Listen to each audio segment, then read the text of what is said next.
semuanya, gimana nih kabarnya? Semoga selalu dalam keadaan sehat walafiat ya. Nah, di sini saya Putu Sri Katina ingin menjelaskan mengenai nilai-nilai yang terkandung dalam Pancasila yang berhubungan dengan bidang studi saya, yaitu farmasi. Udah pada tahu belum nih? Yuk kita bahas.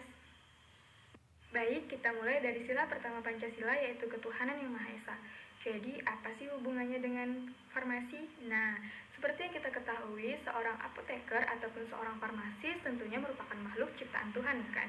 Nah, oleh sebab itu, tentunya seorang farmasis ataupun seorang apoteker ini menganut sebuah agama, apalagi di dalam negara Indonesia itu diwajibkan untuk memeluk agama dan beribadah menurut agamanya masing-masing yang diatur dalam pasal nomor 29 tahun 1945. Nah, oleh sebab itu, seorang farmasis atau seorang apoteker ini tentunya memiliki aturan-aturan ya, atau norma-norma yang dijadikannya pedoman hidup. Tidak hanya untuk pedoman hidup, tetapi juga untuk pelayanan kesehatan. Dalam pelayanan kesehatan, seorang farmasi ini juga harus memiliki rasa toleransi yang tinggi, mengingat bahwa di negara kita itu tidak hanya memiliki satu agama, tetapi juga ada agama-agama lain. Yang tentunya hal itu tidak menjadi masalah bagi seorang farmasi atau apoteker dalam memberikan pelayanan kesehatan. Seorang farmasi atau seorang apoteker harus memiliki rasa toleransi yang tinggi dalam memberikan pelayanan kesehatan dan tidak membeda-bedakan pasiennya menurut agama yang berbeda. Nah, jadi seorang apoteker ataupun seorang farmasi harus memberikan pelayanan terbaik kepada siapapun itu walaupun mereka memiliki keperbedaan antara yang satu dengan yang lainnya.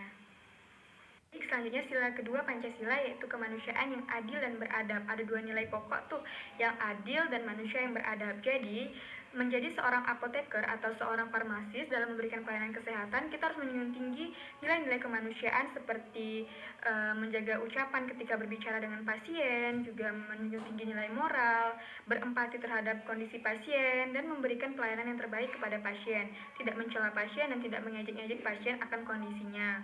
Dan itu juga seorang farmasi ataupun seorang apoteker harus memberikan pelayanan yang adil, tidak membeda-bedakan antara pasien yang satu dengan pasien lainnya berdasarkan perbedaan yang ada. Misalnya nih, perbedaan antara agama, perbedaan antara suku, ras itu tidak perlu, karena seseorang farmasi ataupun seorang apoteker harus memberikan pelayanan yang sama kepada setiap pasien, yaitu memberikan pelayanan yang terbaik. Selanjutnya, sila ketiga Pancasila, yaitu Persatuan Indonesia. Apa sih hubungannya farmasi dengan sila ini?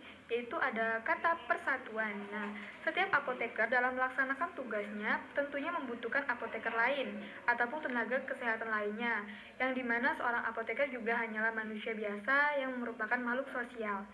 Nah, yang dimaksud di sini adalah persatuan. Persatuan ini misalnya seperti contohnya pada pandemi COVID-19 kemarin, yang dimana negara kita membutuhkan sebuah vaksin yang digunakan untuk meredai pandemi tersebut. Yang meracik vaksin tersebut biasanya adalah tugas apoteker, tetapi tentunya seorang apoteker ini pasti membutuhkan bantuan dari apoteker-apoteker lain ataupun tenaga kesehatan lainnya. Sehingga dengan adanya persatuan dari tenaga-tenaga kesehatan ini terciptalah vaksin yang bisa meredai pandemi COVID-19 ini. Dan ketika pandemi COVID-19 ini juga sudah redai, berarti seorang apoteker maupun tenaga kesehatan lainnya membuktikan bahwa mereka juga berjuang untuk negara tercinta dan juga menjunjung tinggi semangat cinta tanah air dalam diri mereka. Baik, selanjutnya yaitu sila keempat Pancasila, kerakyatan yang dipimpin oleh hikmat kebijaksanaan dalam permusyawaratan perwakilan. Jadi poinnya di sini adalah permusyawaratan atau musyawarah. Nah, baik seorang farmasis maupun seorang apoteker dalam melaksanakan tugasnya tentunya pasti membutuhkan bantuan dari orang lain atau tenaga medis lainnya. Nah, tentunya ketika seseorang ini berdua, karena tidak sendiri, pastinya ada pemikiran yang berbeda atau pendapat yang berbeda. Dan untuk mencapai satu tujuan yang sama di antara kedua orang pihak ini, jadi harus dilakukan musyawarah, dan seorang farmasi harus paham betul bagaimana musyawarah yang baik untuk mencapai tujuan bersama. Contohnya dalam pengujian sebuah obat, seorang farmasis pasti membutuhkan orang lain atau pendapat orang lain mengenai obat tersebut, karena tidak mungkin seorang farmasis untuk memberikan semuanya dalam dirinya sendiri. Baik, yang terakhir adalah sila kelima Pancasila, yaitu keadilan sosial bagi seluruh rakyat Indonesia. Nah, hubungan farmasis dengan sila ini tentunya dalam pelaksanaan pelayanan kesehatan, yaitu seorang farmasis harus memberikan pelayanan kesehatan yang terbaik kepada setiap pasien dan tidak membeda-bedakan status sosial mereka, di mana misalnya ada seseorang yang berstatus sosial tinggi harus didahulukan dibandingkan seseorang yang berstatus sosial rendah. Jadi tidak boleh. Jadi setiap pasien memiliki hak yang sama dalam memperoleh pelayanan kesehatan yang terbaik, dan seorang apoteker juga harus mempunyai sifat yang profesional dalam memberikan pelayanan, sehingga pasien kita juga merasakan pelayanan yang terbaik dari kita.